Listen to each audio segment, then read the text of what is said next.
Hello, I'm Haley Zeidman. I'm a wellness coach. I am also a West Point graduate and a former Army officer. And if you're watching this video today, you are either about to start Thrive or you're already thriving and you have a few, and you fall in a very special category. So the category is that you are on a ketogenic diet or a low carb diet, or you are especially athletic, or you live in a hot, arid climate, or you're on thyroid medication, or you have past or current antidepressant use, or you're a breastfeeding mother. And all of these, what all this has in common is that it may put you at risk for low sodium. So I'm going to talk about low sodium, what it is, how, what causes it, and what can aggravate it, and then what you can do about it. So first off, to start, I am not a medical professional. This is not medical advice. I am just speaking from personal experience and experience that I have with my clients. So that's it. So take this for what it's worth. So the way Thrive works, and by the way, congratulations, because you have said yes to completely turning around your health. I know it's turned around my health. What it does, it completely reformats your gut. It helps you, it's going to help you control your blood sugar. It's going to help give you natural energy, help your cells, your mitochondria. That's where the energy is produced within your cells. It's going to help them function better. It's going to help your body control inflammation, craving control, appetite suppression, you name it. I love this system because it addresses so many of the issues that we need to address to get you healthy. But one thing that it does, and that we're talking about today, is that it does have chromium and cinnamon in it to help lower blood sugar. And so lots of supplements use these two ingredients to lower blood sugar. It's quite common, but I need to make you aware of what happens when your insulin gets low. So what happens is your insulin gets low. This is generally a good thing, but if you don't take in more salt than you did previously, and this is very commonly known in the keto community, if you don't take in more salt, then you're going to be at risk to have low sodium.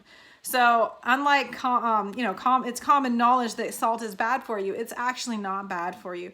It's a vital nutrient for life. It's only bad for you in the context of a high carb diet. And then that's when and they're related because insulin affects your sodium storage. So if you're on a high carb diet, you're going to have high insulin all the time. Your body's constantly secreting insulin. You may be insulin resistant. Your sodium's going to be high because you're storing so much.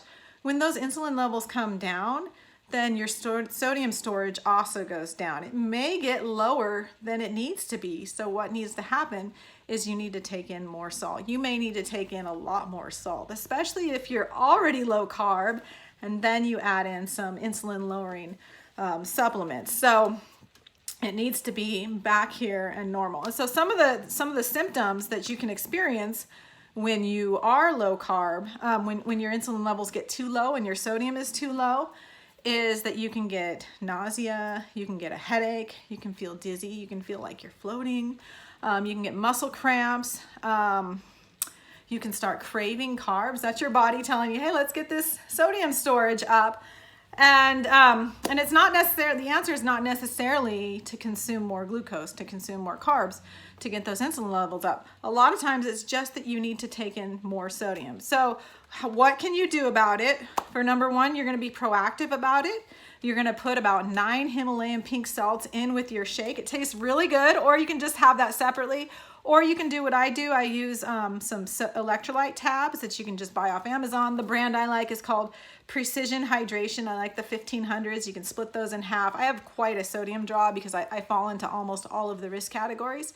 So I do consume it a lot. And basically, you just need to consume the sodium. And if the symptom doesn't go away within 15 minutes, and again, not medical advice, but this is my experience with it, which I do have extensive experience with this, then you need to take some more. So if you have a headache, and you started the supplement line, and you are low carb, keto, and maybe you have a few of the other risk factors, then that's what you need to do. Caffeine can also, extensive caffeine use can also aggravate it. So the Thrive system itself only has a half a cup coffee worth of caffeine, but if you're consuming other beverages, if you're drinking a lot of water, that can also contribute to, it's called, the medical term is hyponatremia.